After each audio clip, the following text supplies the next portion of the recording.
Buenas tardes. Este es el equipo de álgebra lineal 2S3 y vamos a hablar de base, dimensión en un espacio vectorial y cambio de base. El equipo está conformado por Hernández Malfabón Jessica, Hernández Rosario Jordi Manuel y Hernández Alan. Su servidor, Jiménez Vázquez Miguel Ángel. A continuación, mi compañero Jordi les explicará la definición de base en un espacio vectorial. Hola, buenas tardes. Mi nombre es Hernández Rosario Jordi Manuel. Yo les voy a explicar sobre la base en un espacio vectorial. Más que nada sobre su definición. Su definición sería que sea V un espacio vectorial real, no necesariamente tiene que ser real, y un conjunto, en este caso, se maneja como V1, V2, Vn de elementos de V. ¿Qué es un espacio vectorial? Dejando a un lado la definición y tratando de ser más específicos. Aquí tenemos un ejemplo. Aquí tenemos un conjunto. En este conjunto está constituido por elementos. En este caso, el número 1 sería un elemento, el número 2 sería otro elemento, el número 3 sería un elemento. Y para que pueda considerarse que sea un espacio base vectorial, tiene que cumplir con la condición de que sea independiente. En este caso podemos ver que los números son reales y equivalen a 1. Entonces se le puede considerar que esto ya viene siendo una base porque está siendo independiente. Al cumplir esto, lo único que daría es, tratándose de números reales, llamarlo como dimensión 1. ¿Por qué se le dice 1? Porque estamos hablando de un conjunto. Ahora, en este caso, aquí, ¿qué es lo que vemos en el siguiente caso? Se vuelve a repetir la misma situación en la que vemos un conjunto 1, un conjunto 2, un conjunto 3, pero hay un siguiente conjunto que está constituido por dos elementos. Y en este caso ya no es una cuestión de independencia, sino que ya el número 1 y el número 2 ya son números dependientes y esto ya no puede ser considerado una base vectorial, aunque sea el caso de que la dimensión en este caso de R sea igual a 1, ya no puede ser una base vectorial. En el siguiente caso, esto sería para, en este caso, verlo de una manera más distinta. Eso nuevamente sería un conjunto en el cual volvemos a ver un elemento en el cual vemos el 1,0 y otro elemento en el que vemos 0,1. Y aquí, basándonos en el ejemplo pasado, podemos ver que es una cuestión independiente, el 1,0 del 0,1, y tratándose de dos conjuntos, 1 y 0 y 0 y 1, ya nomás queda mostrar que como son números reales, la dimensión sería igual a 2, debido a que son dos elementos. Igual, y esto es lo que sigue con los siguientes casos. Si queremos sacar el conjunto base de dimensión tratando de números reales, yo lo manejé como con números reales porque es una manera más fácil de explicarlo, pues sería lo mismo, buscar los elementos que sean independientes y ya nada más concluir con que son tres conjuntos. De igual manera, nosotros que ya vamos ahora sí que en la materia de álgebra lineal, ya manejamos matrices, lo mismo pasa con las matrices. También en las matrices se pueden ver que son conjuntos y que los conjuntos también son independientes. Entonces esta es una matriz, en este caso de 2 por 2, las cuatro matrices son independientes, son reales y son cuatro elementos. En conclusión, para que una base vectorial sea una base vectorial, tiene que cumplir con que el conjunto, tanto los elementos, cumplan con el requisito de que sean independientes y que estén generando el conjunto general a V. En este caso, V se refiere al tipo. En este caso, pues yo el tipo lo manejé como reales. A continuación, mi compañero Miguel les estaría explicando más sobre el siguiente tema.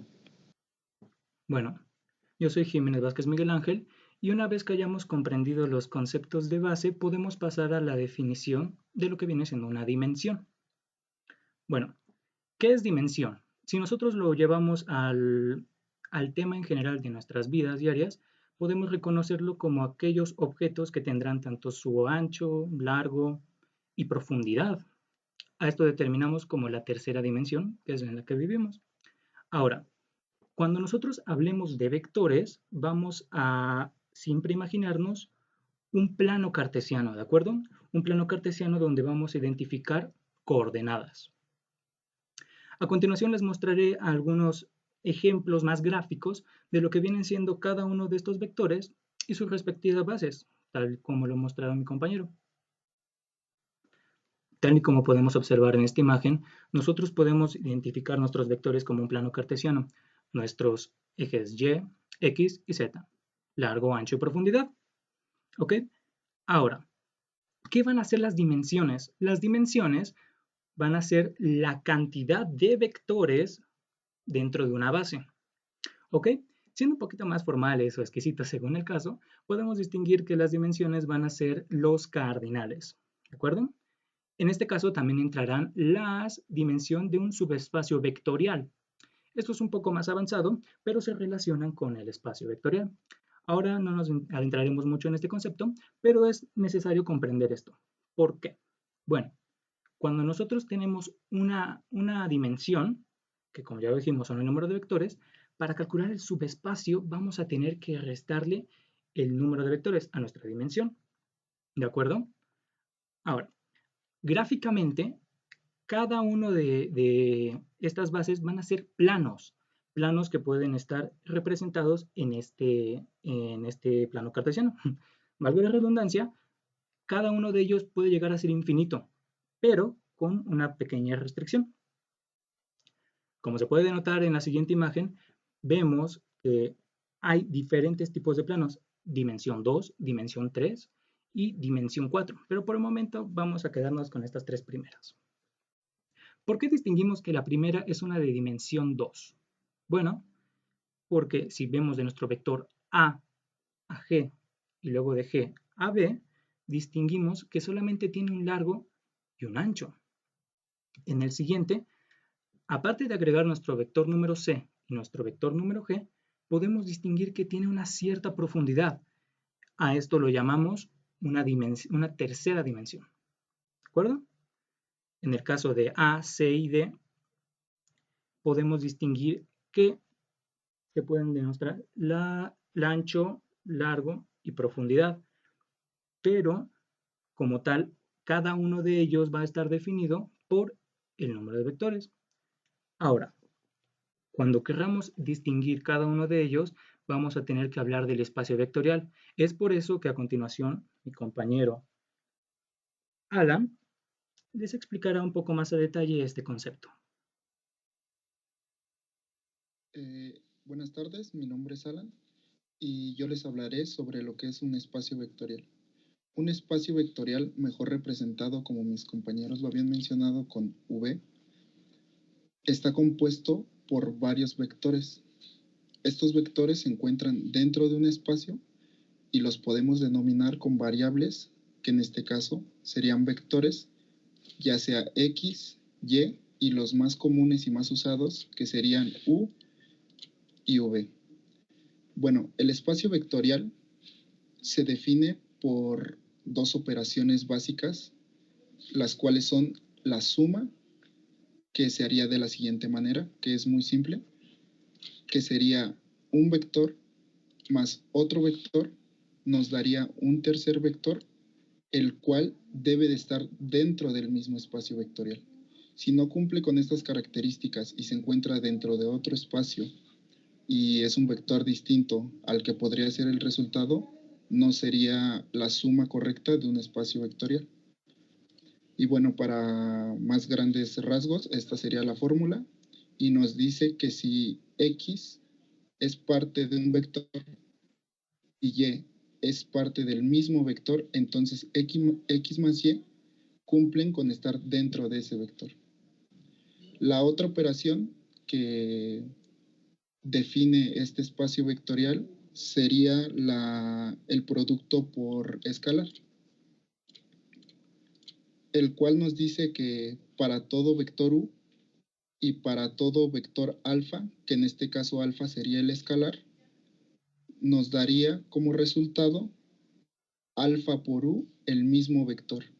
En este caso sería una multiplicación y que se debe de encontrar el resultado en el mismo vector como anteriormente con la suma. Y bueno, todas estas dos operaciones son básicas. Hay muchas más operaciones, como mis compañeros lo comentaron, con matrices y otras más, pero todas estas dos, para ser exactos, se cumplen solamente si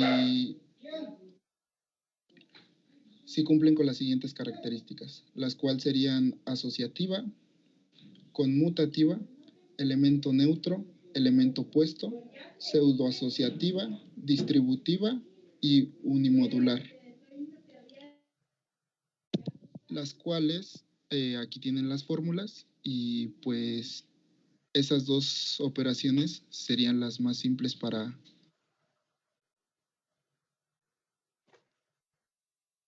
Estas dos operaciones cumplen con el espacio vectorial. Si no cumplen con las propiedades, pues no serían las operaciones básicas de este espacio.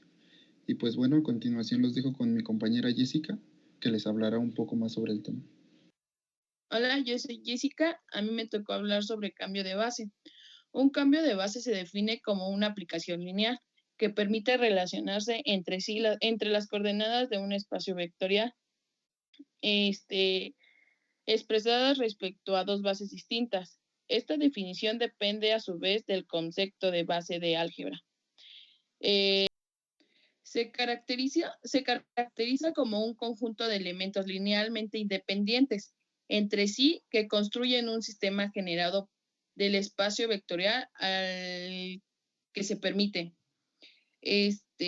Una base de un espacio vectorial de dimensión n es un conjunto de n vectoriales, llamados base de vectores, con las propiedades de cada vector.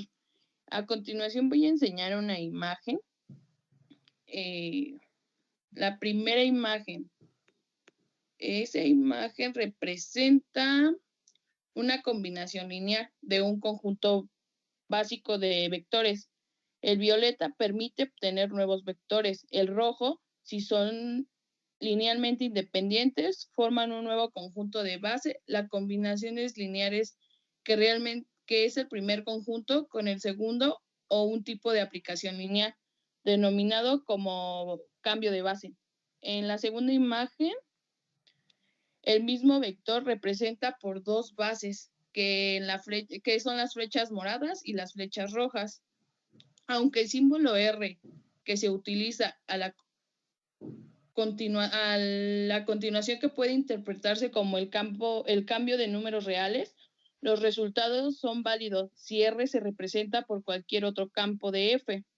Aunque a continuación se usa la terminación de espacios vectoriales con resultados distribuidos son válidos, depende de la R. Y a continuación va mi compañero Miguel.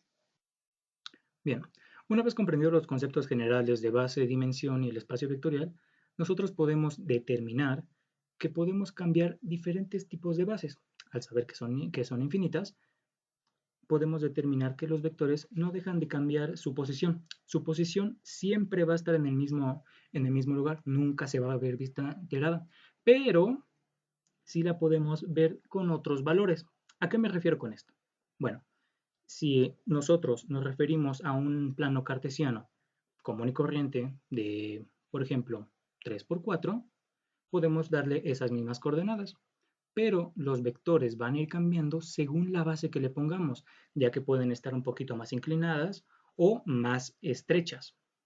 ¿De acuerdo? Entonces, ¿es posible el cambio entre bases? Sí, es posible. Y de acuerdo a las teorías generales que nos han mencionado nuestros compañeros, es posible mediante un simple cálculo, una multiplicación. Como podemos ver aquí, nosotros vemos nuestro vector X en diferentes bases. ¿Ok? Aunque no se pueda denotar tanta la diferencia, el vector nunca va a cambiar de posición, pero se podrá comprender con distintos valores según la multiplicación que le demos. Ahora, si bien nosotros no podemos como tal distinguir claramente qué variaciones existirán dentro de cada uno de ellos, podemos determinar los valores específicos que adquirirán. ¿De acuerdo? Ahora, se adjuntará un video donde se verán estos temas un poco más aplicados en un ejercicio práctico para el entendimiento del mismo. Aquí únicamente se habló de base, dimensión y el espacio vectorial para comprender que es posible la variación de estas bases en sus diferentes tipos de dimensiones. Gracias por su atención.